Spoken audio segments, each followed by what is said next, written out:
Assalamualaikum warahmatullahi wabarakatuh. Perkenalkan, saya Anjeli Oktaviani, NPM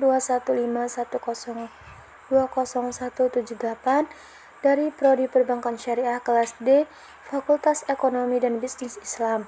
Di sini saya sebagai moderator perwakilan kelompok kami, yaitu untuk memaparkan materi tentang ziswaf. Untuk memenuhi tugas dari dosen pengampu Ibu Gina Ulfa Saifur Rahman MESY dengan mata kuliah Fikih Muamalah. Zakat merupakan salah satu rukun Islam dan menjadi salah satu unsur pokok bagi tiang syariah Islam. Oleh sebab itu, hukum menunaikan zakat adalah wajib bagi setiap muslim dan muslimah yang telah memenuhi syarat-syarat tertentu. Meninggalkan kewajiban zakat berarti meninggalkan salah satu rukun Islam. Dosa besar bagi mereka yang meninggalkan yang wajib mengeluarkan zakat. Zakat adalah fardu ain bagi setiap muslim, bagi laki-laki dan perempuan. Bahkan anak-anak dan orang gila sekalipun memiliki kewajiban yang sama bila hartanya sudah memenuhi syarat yang telah ditentukan. Macam-macam zakat. 1. Zakat nafs, yaitu jiwa, disebut juga zakat fitrah, harta yang wajib. 2. Zakat mal, harta yang sudah memenuhi syarat tertentu dan waktu tertentu pula wajib mengeluarkan zakat mal. Jenis harta yang wajib zakat: 1. Emas dan perak, baik sebagai mata uang ataupun bukan. 2. Binatang ternak, yaitu unta, sapi, dan kambing. 3. Barang dagang dan keuntungan hasil petani dan buah-buahan. Selanjutnya ada syarat dan sebab harta wajib zakat. 1. Memenuhi nisab adalah jumlah atau ukuran minimal harta yang menyebabkan harta tersebut wajib mengeluarkan zakat. 2.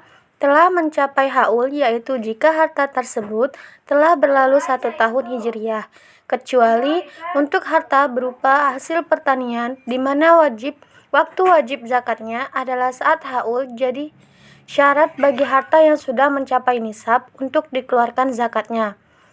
Selanjutnya, golongan yang berhak menerima zakat ada 8, yaitu 1. Fakir, 2. Miskin, 3. Amil, 4. Mu'alaf, 5. Rikab atau budak, 6. Gorimin, 7. Sabilillah, 8. Ibnu Sabil. Selanjutnya, pengertian infak atau sedekah. Infak berarti mengeluarkan sebagian harta untuk kepentingan yang diperintahkan ajaran Islam. Jika zakat ada nisabnya, infak tak mengenal nisab. Infak dikeluarkan oleh setiap orang yang beriman baik dalam keadaan lapang maupun dalam keadaan sempit.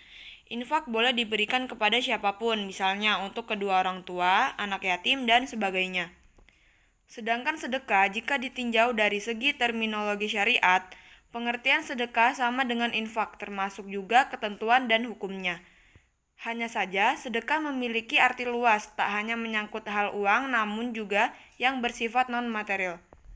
Hadis Imam Muslim dari Abu Dzar, Rasulullah menyatakan bahwa jika tak mampu bersedekah dengan harta, maka membaca tasbih, takbir, tahmid, tahlil, dan melakukan amar ma'ruf nahi munkar adalah sedekah. Oke, selanjutnya hikmah infak atau sedekah. Yang pertama, menolong, membantu dan membina kaum duafa maupun mustahik ke arah kehidupan lebih sejahtera, sehingga mereka dapat memenuhi kebutuhan hidupnya, terhindar dari kekufuran, memberantas sifat iri, dengki, dan terjaga dari martabatnya ketika melihat orang kaya yang berkecukupan. Yang kedua, perwujudan keimanan kepada Allah Subhanahu wa Ta'ala, mensyukuri nikmat, menumbuhkan akhlak mulia, ketenangan hidup, sekaligus mengembangkan harta yang dimilikinya. Selanjutnya, materi tentang wakaf. Wakaf adalah menahan suatu benda yang menurut hukum tetap diwakif dalam rangka mempergunakan manfaatnya untuk kebajikan. Berdasarkan definisi itu, maka pemilikan harta wakaf tidak lepas dari si wakif. Bahkan, ia benarkan menariknya kembali dan ia boleh menjualnya. Selanjutnya, jenis-jenis wakaf. Yang pertama, wakaf ahli. Wakaf ahli atau biasa disebut dengan wakaf keluarga adalah wakaf yang dilakukan kepada keluarganya dan kerabatnya. Yang kedua, wakaf khairi. Wakaf khairi adalah wakaf yang diberikan untuk kepentingan umum. Yang ketiga, wakaf musyatarok. Wakaf musyatarok adalah wakaf yang mana pengguna harta wakaf tersebut digunakan secara bersama-sama dan dimiliki oleh kegenunan si pemwakaf. Yang keempat, wakaf benda tidak bergerak. Selain wakaf di atas, maka juga wakaf dibagi menjadi berdasarkan jenis harta. Yang kelima, wakaf benda bergerak selain uang. Ada juga wakaf benda bergerak selain uang, yaitu benda-benda yang bisa berpindah seperti kendaraan. Dari selanjutnya adalah syarat wakaf. 1. Adanya wakif adalah pemberian wakaf. 2. Harta wakaf di mana aset yang diberikan sebagai wakaf wajib mengandung nilai benda halal, berwujud nyata dan sebelumnya dimiliki oleh wakif atau sebelum dipindah tangankan. 3. Wakuf alaihi adalah penerimaan harta wakaf baik per orang atau badan tertentu. 4. Sikhat yaitu akad. Rukun wakaf ada 5. Yang pertama, pemberian wakaf menyerahkan benda yang diwakafkan setelah disyaratkan memenuhi aturan. Yang kedua, wakaf diterima oleh penerima baik perorangan atau lembaga yang jelas.